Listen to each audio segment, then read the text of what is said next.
device.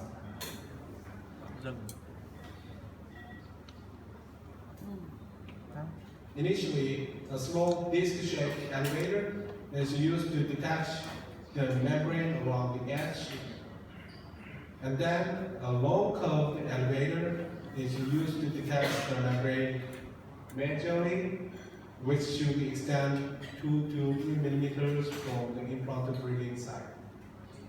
Okay. Then the sinus membrane can be detached further toward the medial axial wall. The sinus elevator should be placed over the drilling side while the implant drilling is performed, so that perforation of the membrane is prevented. Actually, in this patient, I placed a collagen matrix in the sinus before drilling to prevent membrane perforation. After I completed the drilling procedure, bone substitute were inserted both laterally and crestally.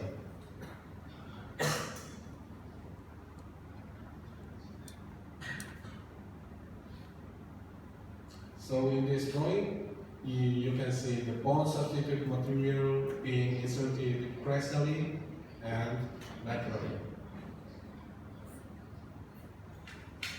Finally, a full implant were placed safely.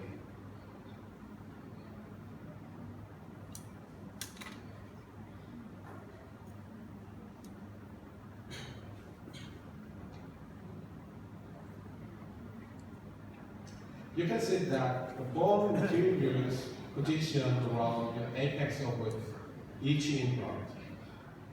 The hybrid technique is ideal for the placement of multiple implants.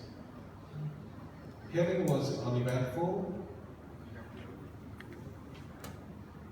You can see that the grafted bone is well maintained at the delivery of the final restoration, and the radiopacity of the augmented bone increased in the radiogram. We can see the well-maintained, healthy peri-implant tissues after 4 years.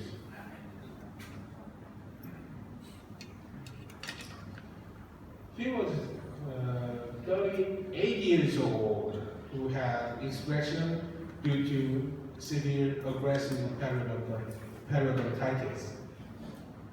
Despite his young age, he showed overall severe periodontal breakdown.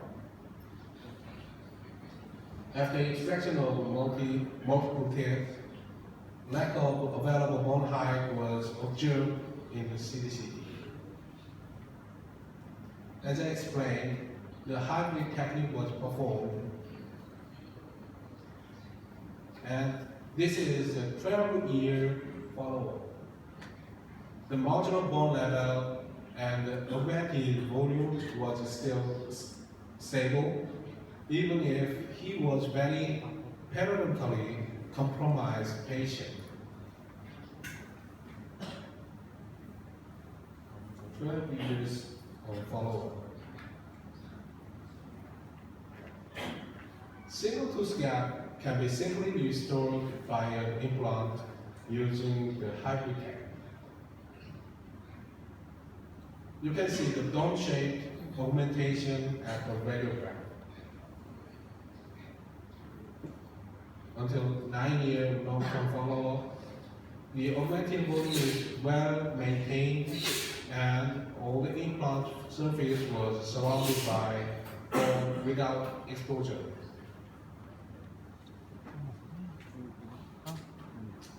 Clinical photographs after 9 years.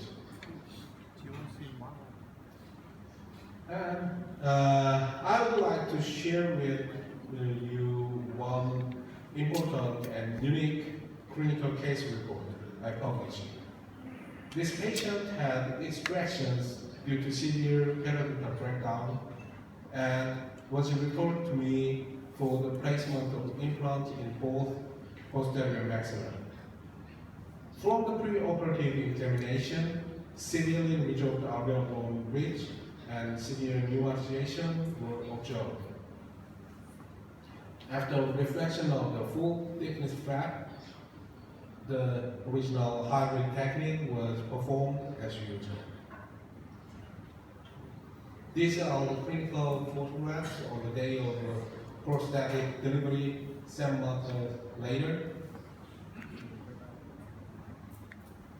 This is a panoramic X-ray 60 years post-surgery. All implants were successful and the regenerated bone was stable until that time. However, unfortunately, the patient passed away due to lung cancer because he agreed to donate his body for medical research. An autopsy of the tissue around the implants were performed. From inside of the sinus, you can see the remaining bone substitute particles at the sinus membrane region. This is the synthetic bone particle.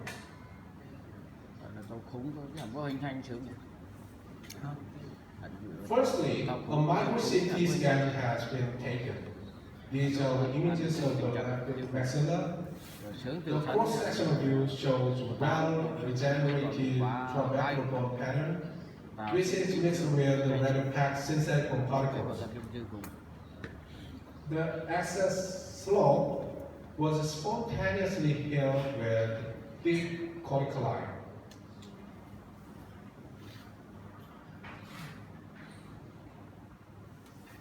This is a 3D reconstructive view from a CT micro-CT scan of the blood biopsy of the implant in the posterior maxilla.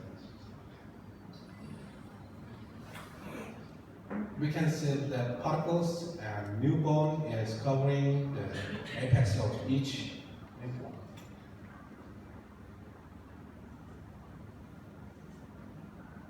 It looks like a hump of camel.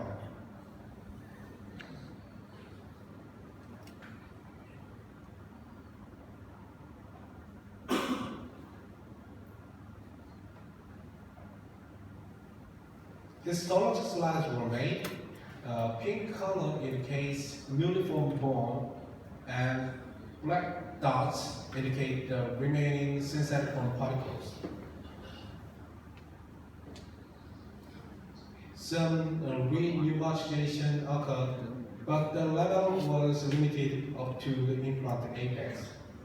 The uniform bone is directly in contact with the implant surface.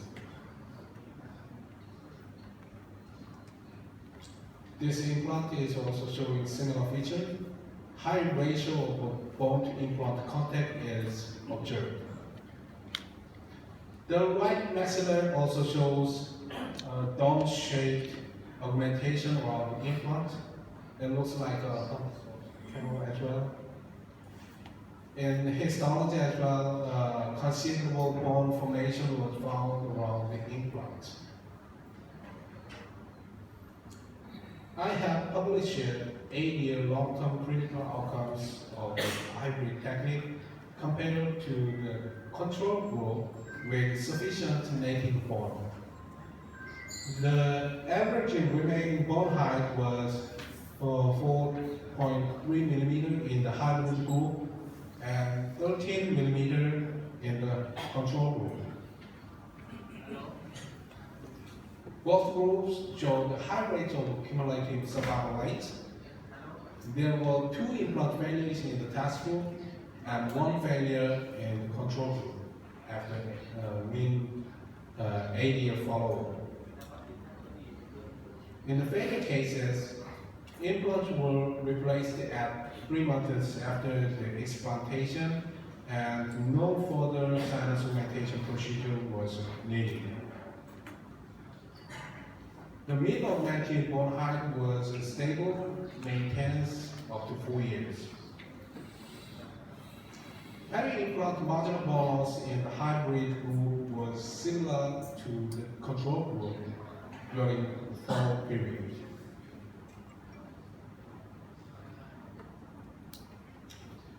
As explained earlier, the lateral approach displayed flows despite good visibility and good augmented height. In contrast, the crestal approach was acceptable in other criteria, but had limited visibility and augmented height. In summary, the hybrid technique, which is a combination of the two techniques, produced acceptable results for each criteria. By only removing the inferior border of the window, flag elevation was reduced and the flows of the crescent approach were eliminated by acquiring better visibility and increasing the augmented bone height. More detailed technique information will be provided in the hands-on process later in the afternoon. Nevertheless, of the improvement of the technique, there are still many things to be improved, since a relatively large amount of bone substitute is grafted in the sinus. It can be time-consuming and has a risk of sinus membrane perforation during insertion. There are several treatment options for perforated sinus membrane, including tissue fiber glue, suturing, and covering with a removable barrier membrane. Additional use of removable collagen membrane or collagen matrix has been frequently used for small size membrane perforations to prevent the loss of grafted materials. But it is also unclear how the collagen membrane affects the osteogenic potential of the sinus membrane. In addition, using a collagen membrane increases the surgical time and cost. The use of soft block type graft material could be an alternative for a sinus with a perforated sinus membrane. Let me show you a rapid sinus experiment. A bilateral sinus augmentation procedure was performed. The sinus membrane was intentionally perforated in one side, while it remained intact in contralateral side for control group. Then the same amount of collagenated soft bone block was grafted into both sinuses. At 12 weeks, radiographic and histomorphometric analysis were performed. In the color-coded 3D reconstructed micro-CT images, red color is indicating membrane perforated test group, and green color indicating intact sinus membrane control group. The augmented volume was similar regardless of the sinus membrane perforation, almost the same. In the histology, the healing was also similar in both groups. In the leftist perforation group, the continuity of the sinus membrane had recovered in sinus membrane perforation group. But some of the grafted material was embedded within the sinus membrane, which was lined with atrophied cilia. In the histometric analysis, the total augmented area and the area of the newly formed bone did not differ significantly between the two groups.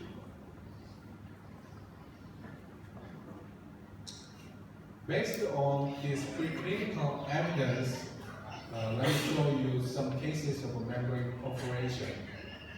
In the micro-CT, in the CBCT, the patient showed a very thin layer of sinus membrane and white, flat sinus fluid.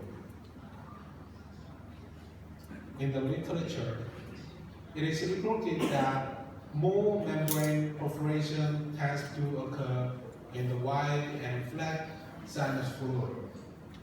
They classify the width between focal and palatal bone walls and wide and narrow based on 12 millimeter. While 2 perforations occurred in the narrow sinus cavity, on the other hand, 26 perforations in the wide flat sinus cavity. As I expected, during the crescent approach, membrane perforation occurred, and I decided to use a soft type block-on substitute to avoid loss of the graft. You can see the retention of the osteoid collagen at the implant apex. Over time, when capacity increased, no volume loss was observed, although sinus was perforated during the surgery. This is another case of membrane perforation. I realized that membrane perforation occurred in the number 26 implant area, so I decided to graft the osteoid collagen. 10 months postoperatively, you can observe the well-localized bone mass around the implant apex.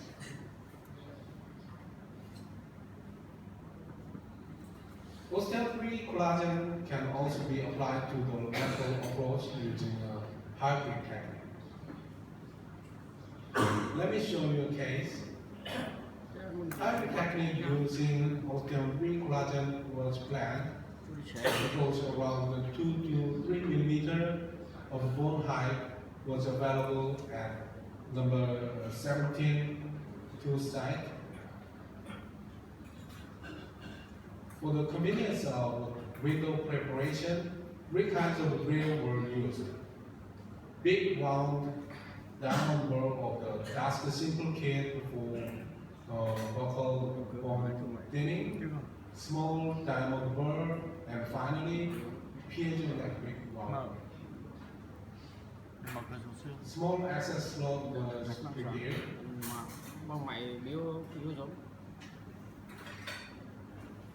A piece of